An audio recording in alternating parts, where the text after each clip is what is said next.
Sveiki! Kaip manote, kokius darbus galėtumėte atlikti nieko nematydami? Šįkart būtent apie tokį žmogų, kuris ne tik taip gyvena, bet ir sėkmingai dirba radijo laidų vedėjų.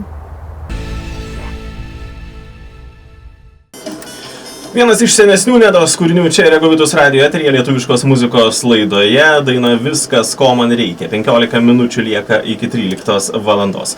Toliau mūsų programoje Monika Linkytė ir daina Po dangum. Iš karto po to išgirsite Donato Montvydo naujausią darbą Iš proto einu.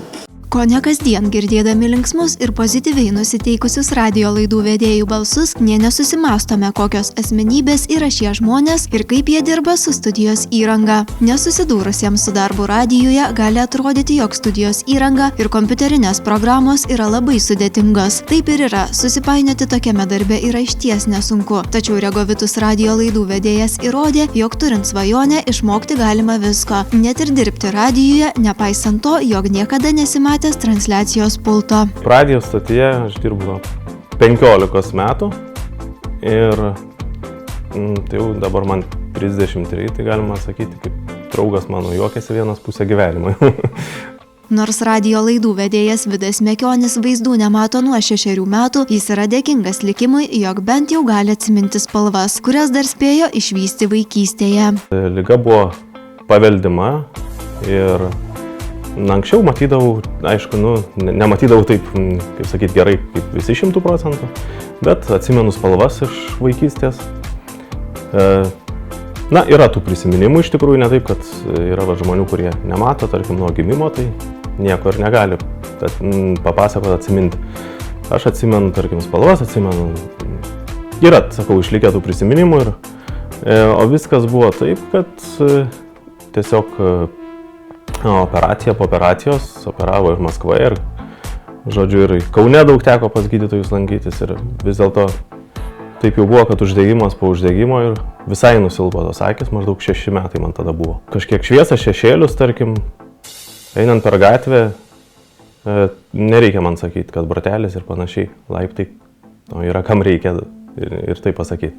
Tai vat kažkiek yra tas jutimas. Savoje aplinkoje vaikštau, o šiaip tai be abejo, jeigu vaikščioti jau mieste, tai be lazdelės jau nepavaikščiosi, nematant.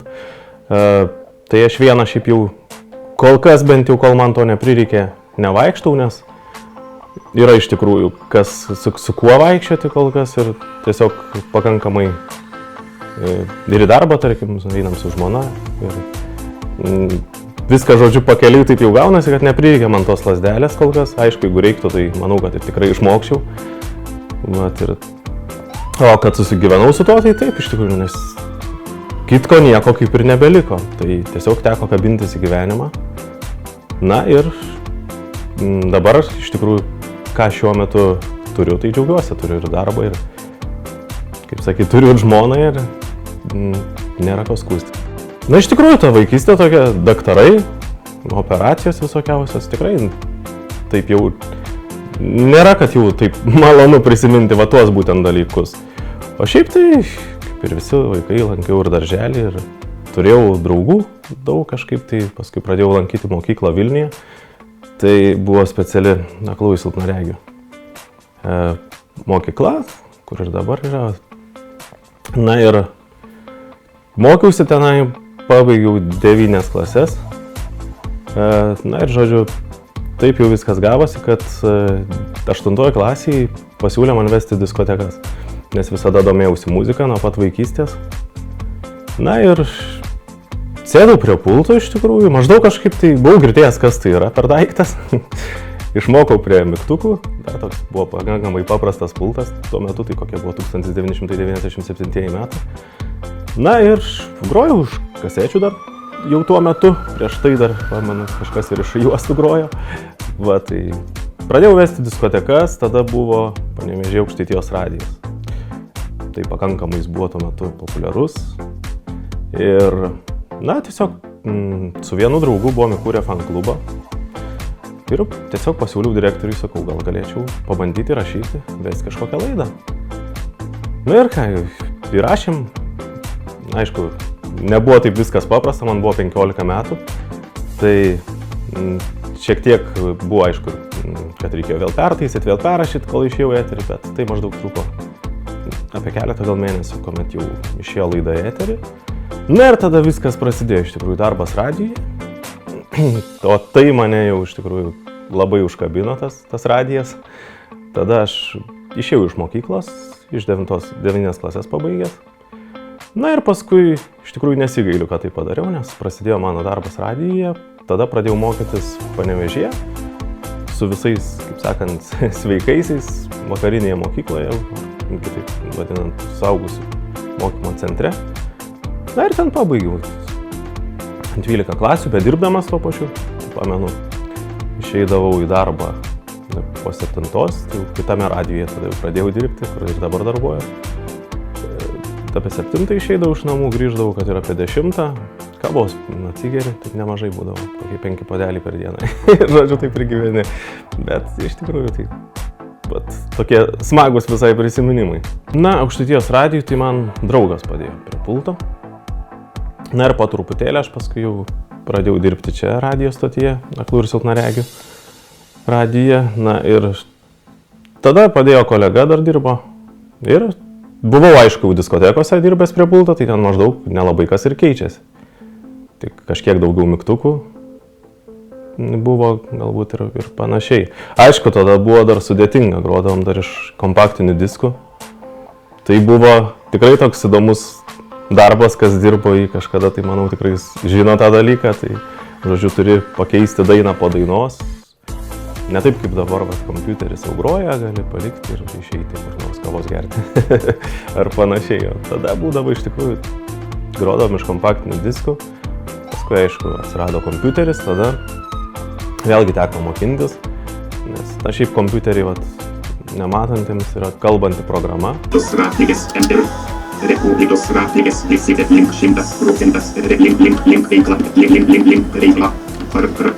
Na, aš maždaug jau būdavo žinodavau, kas kur tuose diskuose būdavo įvairūs ten rinkiniai ir albumų, aišku. Bet jau taip susidėliodavau, kad žinau, kas kokiam diske ten kažką pasirašydavau ir panašiai. Aišku, tas dainas gali pasitikrinti per pultą ir ką grosi.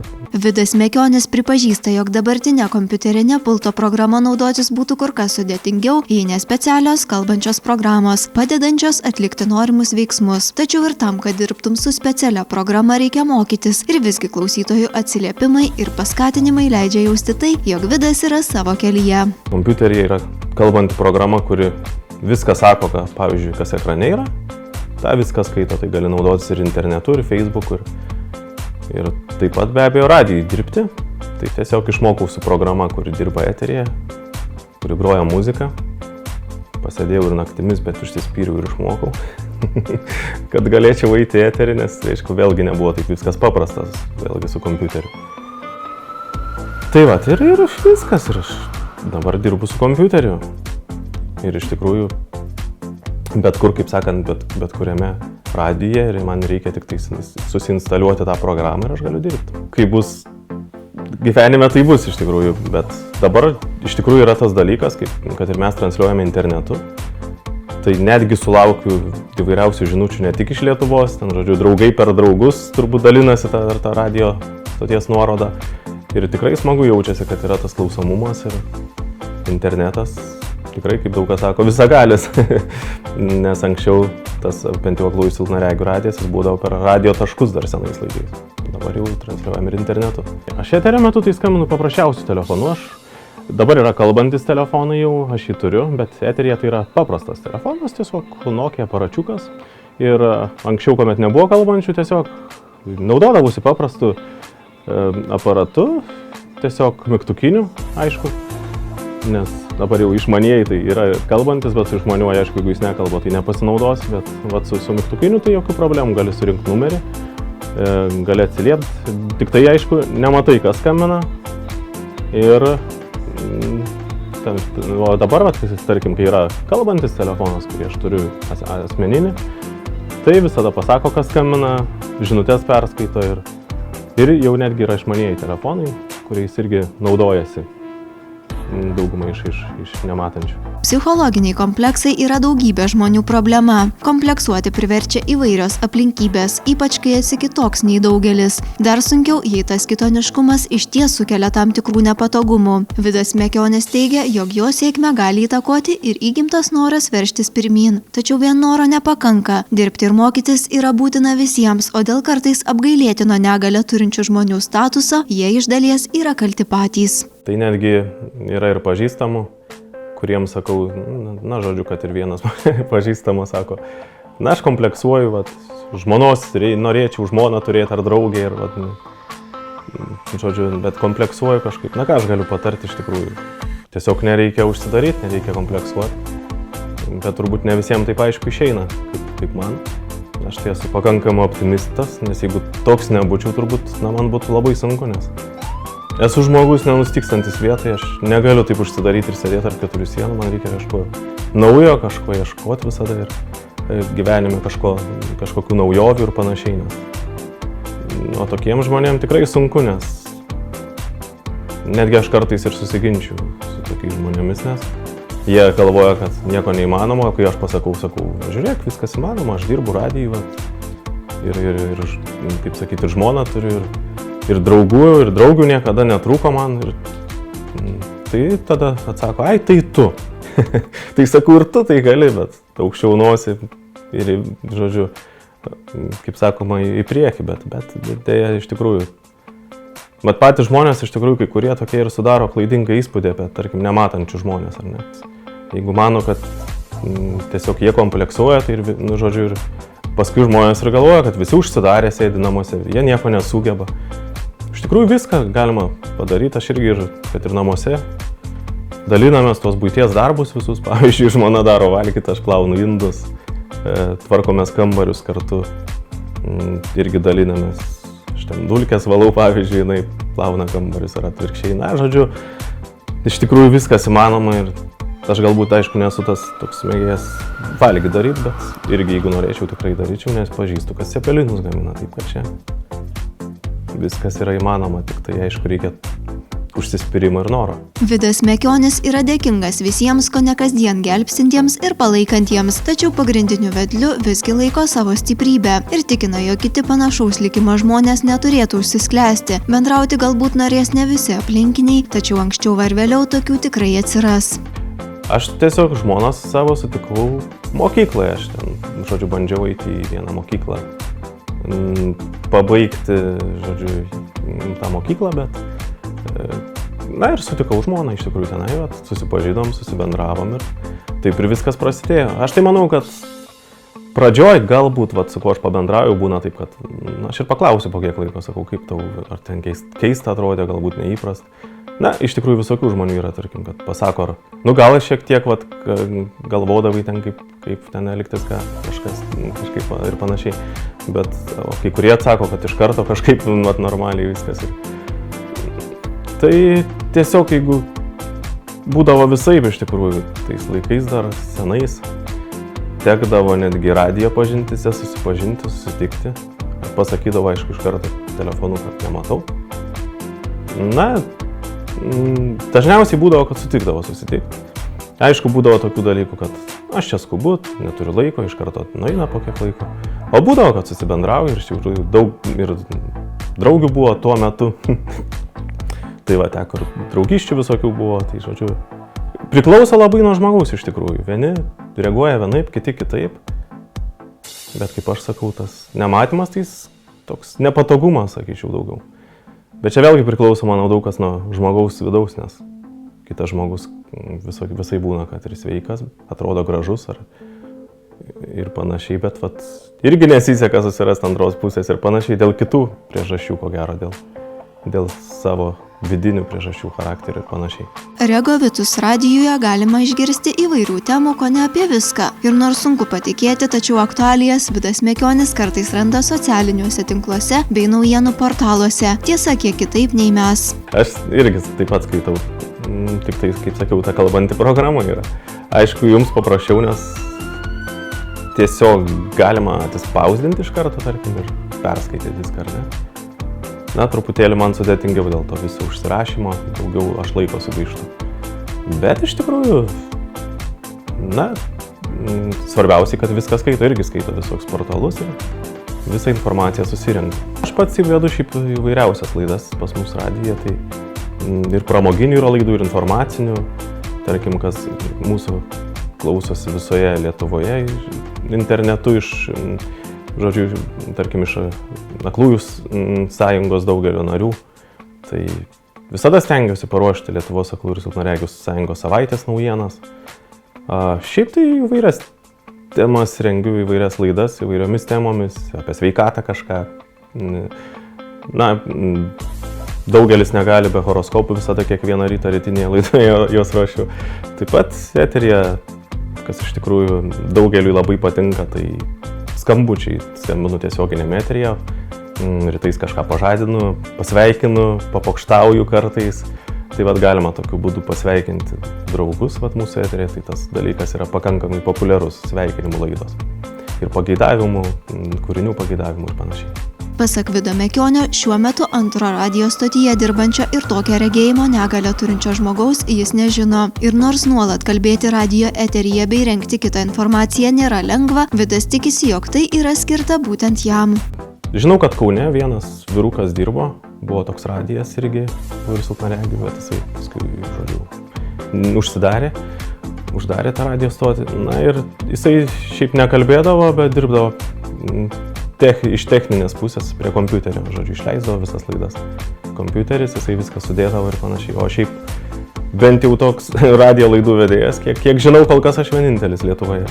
Kiekvienas dirbantis tiesioginėme eteryje žino, jog čia bet kada gali nutikti bet kas ir vienas nepastebėtas mygtukas gali į viešumą paleisti ne vieną paslaptį. Juo labiau, jei paspaustų mygtukų tiesiog nematai. Keletas gėdingų situacijų yra nutikę ir Vidui, tačiau tai buvo jau labai seniai. Tai čia gal pradžioje iš tikrųjų buvo toks dalykas, kad aš neišsijungiau mikrofono ir su kolega kažką kalbėjom.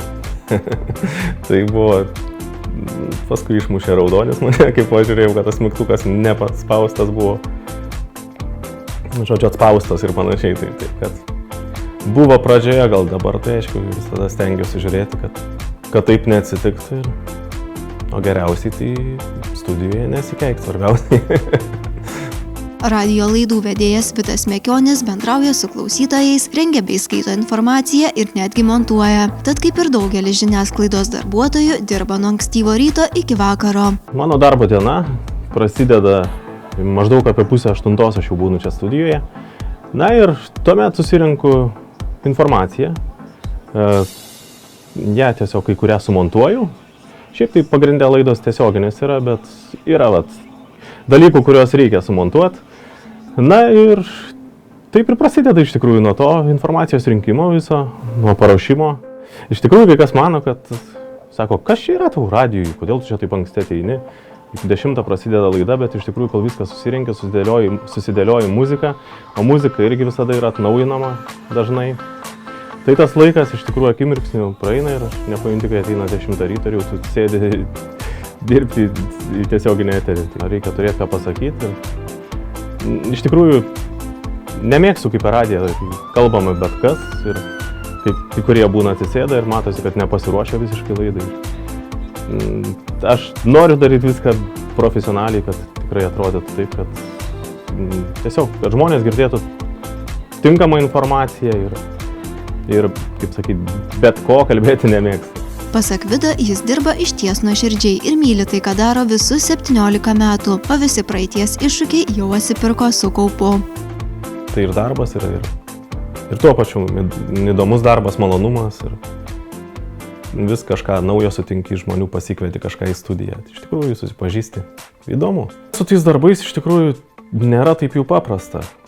Iš tikrųjų džiaugiuosi, kad aš čia galiu darbuotis ir dėkoju ir mūsų direktoriui Aloyzui Vilmui, regiono centro Panevėžio ir Utenos direktoriui, kad galiu darbuotis čia. O šiaip tai, aišku, aš niekada nenuleidžiu rankų,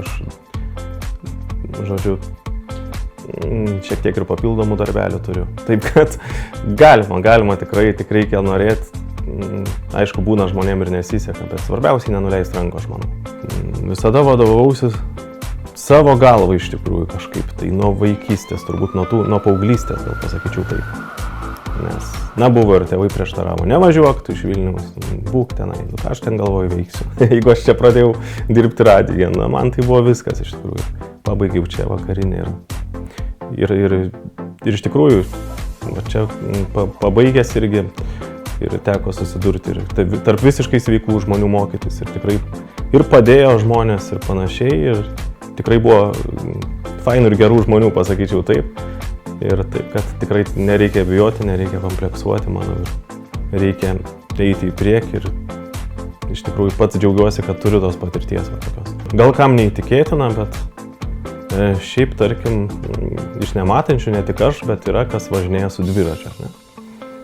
Atrodo neįtikėtina, bet aišku, turi būti aplinka, žinoma, aš kaime pas senelius, o važiuodavau su dviračiu ir dar geriau, jeigu kas važiuoja priekį ir aš tada tiesiog girdžiu, matau šešėlį, kad važiuoja iš paskos. Ir tai būdavo, atsimenu vaikystėje, kad turėjau tokį 4 ratukų dviratį ir nulūžo 2 ratukai. Ir užsispyriau ir vis tiek pasakiau, kad išmoksiu. Nusibalnau kelius, bet išmokau. Tai iš tikrųjų, tai aš ir sakau, čia kažkaip reikia perlipti per save ir būna, kad tos rankos leidžiasi. Kažkaip reikia, stengiuosi nusiteikti. Galvoju, jeigu aš pasiduosiu dabar visam tam, tai tuo labiau nieko nebus. Na, tai turbūt tas ir paskatina, kad eiti į priekį vis dėlto.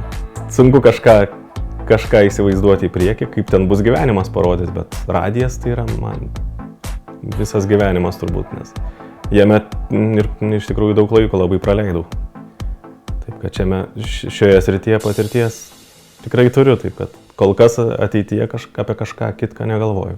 Pasak Vido, kitiems jo likimo žmonėms būtų žymiai lengviau, jei kiek pasikeistų aplinkinių požiūris ir šie neįgaliesiems būtų kiek tolerantiškesni. Juk niekam nebūtų malonu girdėti komentarą apie tai, ko negali pakeisti. Aš tai stengiuosi nekreipti dėmesį iš tikrųjų, kiti labai atkreipia dėmesį, aišku, ir tada pergyvena ir panašiai. Na, tai suprantama, kad ne visi žmonės supranta. Iš tikrųjų, tai aš pastebėjau tą dalyką, kažkodėl vyresni žmonės, tarkim, gaila sako ar panašiai. Iš tikrųjų, nėra ko gailėti, bet nėra dėl, kaip sakyti, to nereikia to gailesčio, nes jis tikrai neguodžia ir juolab, kad nieko nepakeisi.